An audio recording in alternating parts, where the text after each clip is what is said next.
Hey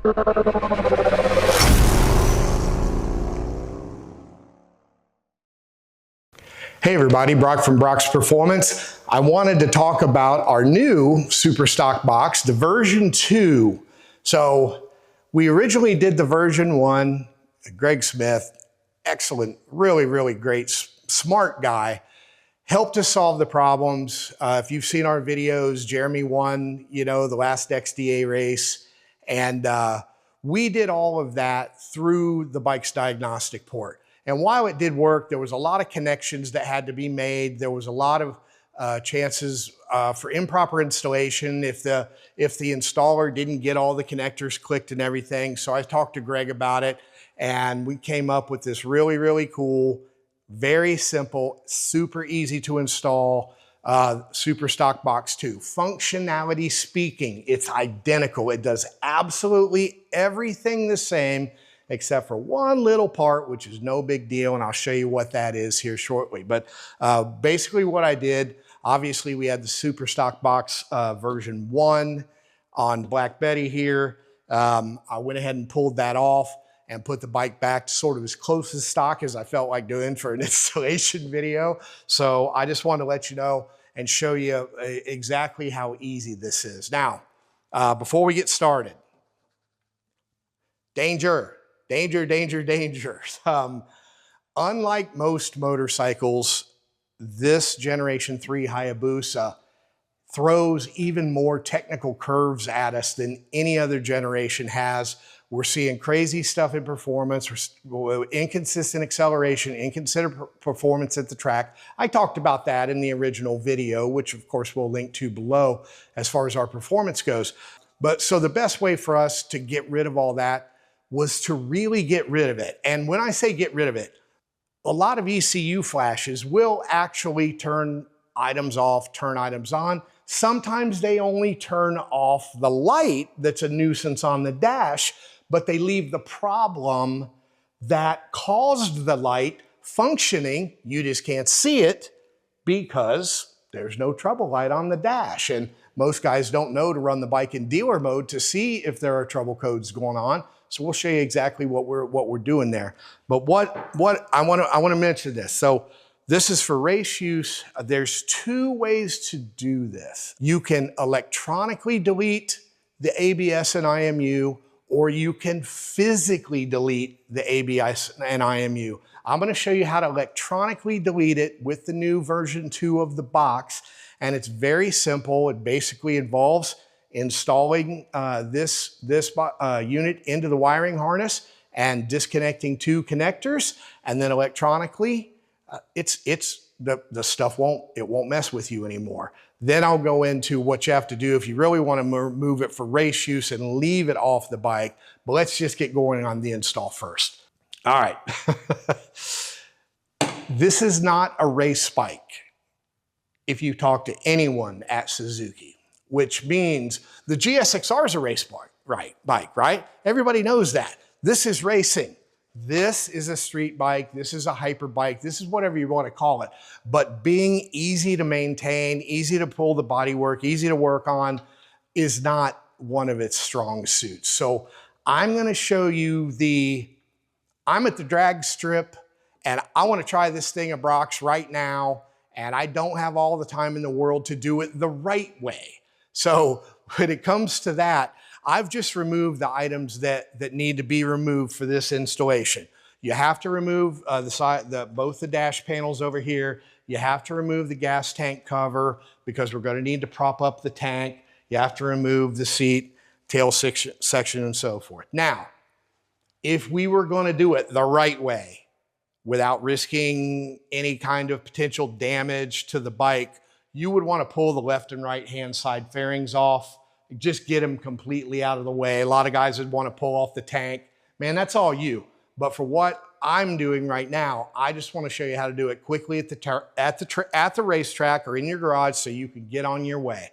Obviously, we've already removed the panels. And the first thing, and it has happened on this bike, and when I say damage, we're in between rounds. Sometimes we get torn down in between rounds, not torn down, but inspected. Well, you don't have time to pull your bike all apart, hang the bodywork up on hangers, and you don't have time for that shit. You got to get to the next round. You got to get to where you're going. So many times throughout the last season when we were doing our testing, we lifted the tank on the bike. You still have to pull the things off I just mentioned, but instead of you can't just pull these off like on a GSXR, these side panels here. They have to come off with the bodywork, unless you have race bodywork, of course. We're talking about OEM bodywork. So one of the shortcuts that we figured out is if you hold this back, and if you can put a couple towels in here or have a helper, just hold it back when you lift the tank. Now, what you're gonna watch for, there's a little crack. See that little crack? Okay. We have a corresponding crack on the left-hand side where at some point we were in a hurry, we spread them too far, and we got a crack. Man, it's the price we pay when we're going rounds on a bike. If that's the only thing we break in a season, we're good. You don't want to break that? Take all that shit off. You don't have to worry about it. So anyway, you can sort of spread it apart, lift the, and if you have a helper that can hold this back, or like I said, you can just stuff some rags in there. Then you can hold up the tank, and this is really very simple. And I'm gonna pull the tank back to give you a little bit more room. You have to watch. You don't want to yank on these wires too hard. But the super stock box plugs in to where the wiring harness connects to the ABS. So all you have to do is push this little tab, rotate the connector, and it comes out. That's pretty simple stuff, right? And even one-handed, I can come in here, put that down. That was a little fast for you. When I move this lever, it clamped it down and it's locked into place. So that's already done. We just set that there where it's not in the way. Now, we also have to disconnect the rear wheel speed sensor, which is right here. And you know, guys, I'm really using my head on this. Oh, thanks. I was doing a great job with my head. Cameraman with the assist.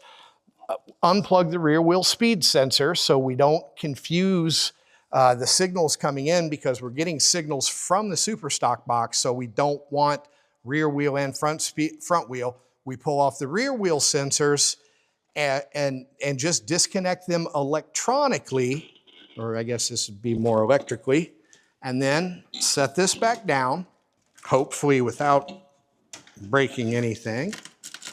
All right. Now, I just set this in here. Usually, this is the IMU. It's usually mounted on these little studs. I didn't want to yank all this stuff out of the way, but it is super simple. You can see it's got a little tab here. Oops. If it were plugged in, we just press tab, pull it, and then all we'd want to do is tuck this down or zip tie it so that it can't get wet, can't get debris in it. This can be removed entirely from the bike, because removing the IMU means you can physically remove it. And then right now, we have effectively electronically deleted the ABS unit and the IMU. That's all done, 100%. Now, a lot of racers want to take that one step further, and they will remove the ABS pump that you saw underneath the tank. I can tell you from doing it on previous bikes, it's usually somewhere 5 to 7 pounds weight savings. We just did a ZX14, and with everything removed, ABS related, that we didn't need, it was 8 pounds, which is nice. And when I say everything, so this is the wire we disconnected for the rear wheel speed sensor. It comes back here. You don't need the sensor now. You don't need to run the pickup ring or the hardware. And I got confirmation from XDA that it is completely legal to remove that, because if you remove the IMU and remove the ABS, it's removed, and those are part of the ABS braking system. So anyway, it really is that simple. You don't have to worry about missing connections. Some of them were a pain to get to. We just tried to streamline everything. So from a functionality standpoint, we're back to where we were with the Super Stock Box 1, with one exception. because we were going through the OBD2 port, which let me move back over here. We were going through this port. Now we're not going through that port. Well, in order to be able to put the bike in dealer mode, you need a dealer switch. And the bike doesn't have to be in dealer mode, but it gives you a real-time display of if any ECM codes or dash codes are flashing. It's the only way that you can see that everything is removed that could possibly be getting in your way of going fast. So you just simply turn it on or plug it in, and I will show you. Go ahead and turn the key on here. All right, so now you shouldn't have any weird codes. When we run these bikes, we run them in full power mode with the traction control off. So when the traction control is off, you're always gonna see TC flashing because it's warning you, you don't have your traction control on. It's telling you as a rider.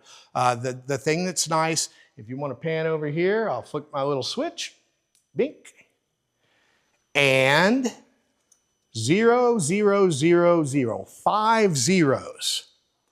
That's the dealer display. And if you get codes, they're going to come up on this real time. When you do your burnout without a super stock box, you get codes. You get code after code. There's all kinds of things that trip it. Well, now we want them away. We want them to stay away, which means that we want zeros all the time.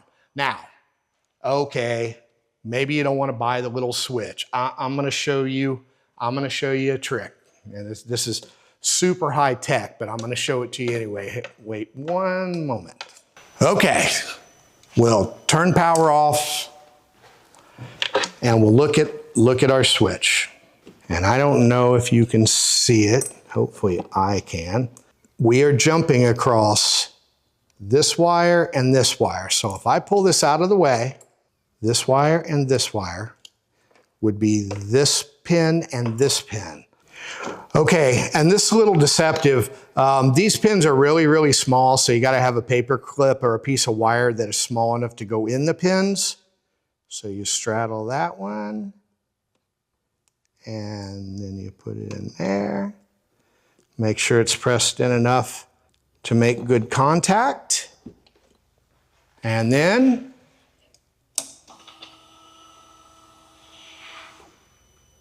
bam. Look at that. I just saved you $45 in today's money. I say today's money. Yeah, everything always goes up, right? So in the future, that could be even more. Look how much we save you. Isn't that awesome? So anyway, put the bike back together, go out, go fast. All right, so our team's a little more professional than this. We're gonna go ahead and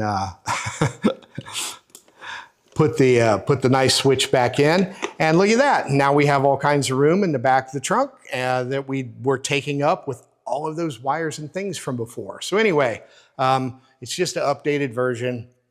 Bike is every bit as fast as it used to be, faster. I can't wait to see what happens on these bikes once people really realize how fast they can go when you put the time and effort into them. You know, what we did with Jeremy's amazing. It's hard not to do amazing stuff with Jeremy riding your motorcycle. So anyway, watch for other guys that all of a sudden their Gen 3 Hayabusa got really, really fast. And you wonder why? Because of this. Anyway, till next time, I'm Brock from Brock's Performance. We'll see you then.